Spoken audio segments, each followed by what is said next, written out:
दोस्तों, आप सभी का एक बार फिर से स्वागत है। आज हम भारत की वायुसेना के उस भविष्य पर चर्चा करने वाले हैं जो न केवल हमारे देश की सुरक्षा दीवारों को अभेद्य बनाएगा, बल्कि वैश्विक स्तर पर भारत के सामरिक कद को एक नई और अकल्पनीय ऊंचाई पर ले जाएगा। साल 2026 भारत के सैन्य और कूटनीतिक इतिहास में एक अत्यंत महत्वपूर्ण मोड़ के रूप में दर्ज होने जा रहा है, क्योंकि सुखोई Su-57 फैलन को लेकर भारत और रूस के बीच चलने वाली बातचीत अब अपने सबसे निर्णायक, गंभीर और अंतिम पड़ाव पर पहुंच चुकी है। दोस्तों, इस बार रूस ने केवल एक फाइटर जेट बेचने का सामान्य या पारंपरिक प्रस्ताव नहीं दिया है, बल्कि उसने भारत की रणनीतिक मेज पर दो ऐसे अलग-अलग और अत्यंत शक्तिशाली वेरिएंट्स का पैकेज रखा है, जिसे देखकर वॉशिंगटन से लेकर बीजिंग तक के रक्षा गलियारों में हलचल मच गई है। यहां हमें ये बारीकी से समझने की आवश्यकता है कि रूस अब भारत को सिर्फ एक धातु का ढांचा या फाइटर जेट नहीं बेच रहा, बल्कि वो एक ऐसा फ्लाइंग कमांड सेंटर ऑफर कर रहा है जो आने वाले समय के डिजिटल युद्ध यानी ड्रोन वॉरफेयर की पूरी परिभाषा को ही बदलने की ताकत रखता है। रूस का ये नया प्रस्ताव इतना आकर्षक, तकनीकी रूप से उन्नत और सामरिक रूप से इतना भारी है कि भारतीय रक्षा मंत्रालय के लिए अब इसे सीधे तौर पर नजरअंदाज कर पाना या पूरी तरह इनकार कर पाना बहुत ज्यादा मुश्किल और चुनौतीपूर्ण होने वाला है। तो चलिए, आज की इस विशेष और गहन रिपोर्ट में हम परत दर परत जानते हैं कि रूस के इस नए और पहले से कहीं ज्यादा पावरफुल पैकेज की असलियत क्या है, और क्या ये हमारे महत्वाकांक्षी स्वदेशी प्रोजेक्ट्स जैसे अम्का और तेजस मार्क 2 के आने से पहले ही भारतीय आसमान का नया और अजय सुल्तान बनेगा। दोस्तों, 2026 में रूस ने अपनी पुरानी कूटनीतिक रणनीति को बदलते हुए भारत के सामने जो प्रस्ताव रखा है, वो पिछले सालों के पुराने Su-57E एक्सपोर्ट वेरिएंट से बिल्कुल अलग और कहीं ज्यादा परिष्कृत है। रूस अब भारत की बदलती जरूरतों, आत्मनिर्भरता की जिद और तकनीक के प्रति हमारी भूख को बखूबी समझ चुका है। इसीलिए उसने इस बार भारत के लिए दो अलग-अलग रास्तों का चुनाव किया है, जो हमारी तात्कालिक और दीर्घकालिक दोनों ही जरूरतों को पूरा करते हैं। पहला विकल्प रूस ने दिया है Su-57M1 का। आपको बता दें कि ये कोई मामूली अपडेट या कॉस्मेटिक बदलाव नहीं है, बल्कि ये एक heavily upgraded next generation stealth fighter है, जिसे भविष्य की चुनौतियों को ध्यान में रखकर गढ़ा गया है। इस विमान की सबसे बड़ी शक्ति और इसकी असली जान इसका नया इंजन है, जिसे स्टेलिया 30 या तकनीकी भाषा में AL-51F1 के नाम से जाना जाता है। वैश्विक रक्षा विशेषज्ञों का ये स्पष्ट मानना है कि ये इंजन भारतीय वायुसेना के लिए एक गेम चेंजर साबित होगा, क्योंकि ये न केवल पहले के मुकाबले कहीं ज़्यादा थ्रस्ट पैदा करता है, बल्कि इसकी ईंधन दक्षता यानी फ्यूल एफिशिएंसी भी बेमिसाल है। सबसे बड़ी और चौंकाने वाली खासियत इसकी सुपर क्रूज क्षमता है। इसका सरल अर्थ यह है कि ये जेट बिना अपने आफ्टर बर्नर जलाए भी ध्वनि की गति से तेज यानी सुपरसोनिक स्पीड पर निरंतर उड़ सकता है। इससे फायदा ये होता है कि विमान की थर्मल सिग्नेचर बहुत कम रहती है और वो दुश्मन के इंफ्रारेड और रडार सिस्टम की पकड़ में आए बिना ही चुपके से हमला कर सकता है। इसका ढांचा और डिज़ाइन इतना सटीक और आधुनिक बनाया गया है कि इसका रडार क्रॉस सेक्शन यानी RCS बहुत ही न्यूनतम है, जिससे ये चीन के J-20 जैसे विमानों के लिए आसमान में एक अदृश्य काल साबित होगा। लेकिन इस पूरी डील का जो सबसे बड़ा मास्टर स्ट्रोक और भारत के लिए सबसे बड़ी जीत है, वो है रूस द्वारा भारत को दिया जाने वाला कंप्लीट सोर्स कोड एक्सेस। ये एक ऐसी ऐतिहासिक जीत होगी जिसका इंतजार भारत पिछले कई दशकों से कर रहा है। आपको ये समझना होगा कि दुनिया के पश्चिमी देश, खासकर फ्रांस और अमेरिका, कभी भी अपने उन्नत विमानों का दिमाग यानी उनका सोर्स कोड किसी दूसरे देश के साथ साझा नहीं करते। लेकिन रूस ने 2026 में भारत को पूर्ण तकनीकी स्वतंत्रता और संप्रभुता देने का वादा किया है। इसका सीधा और सरल मतलब यह है कि भारतीय इंजीनियर और वैज्ञानिक इस रूसी विमान के भीतर अपना स्वदेशी डिजिटल दिमाग फिट कर सकेंगे।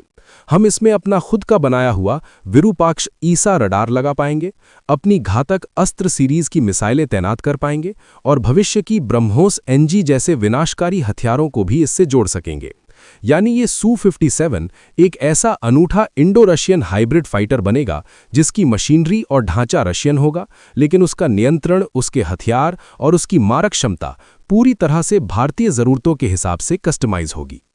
अब बात करते हैं इस रूसी ऑफर के सबसे रोमांचक, रहस्यमयी और भविष्यवादी हिस्से की, जो है इसका ट्विन सीट वेरिएंट। रूस इसे केवल 2 सीटों वाला साधारण प्रशिक्षण विमान नहीं कह रहा, बल्कि वो इसे एक ड्रोन कमांड और कंट्रोल वेरिएंट के तौर पर पेश कर रहा है। इस सिस्टम में आगे की सीट पर एक कुशल पायलट विमान को उड़ाएगा और दुश्मन से डॉग फाइट करेगा, जबकि पीछे की सीट पर बैठा एक मिशन कमांडर हवा में रहते हुए ही 4 से लेकर 8 खतरनाक स्टेल्थ ड्रोन्स की पूरी सेना को एक साथ नियंत्रित करेगा। इसे मिलिट्री की भाषा में मैन अनमैन टीमिंग कहा जाता है। ये तकनीक युद्ध के मैदान में भारत को वो बढ़त प्रदान करेगी जो फिलहाल दुनिया के मुट्ठी भर देशों के पास ही है।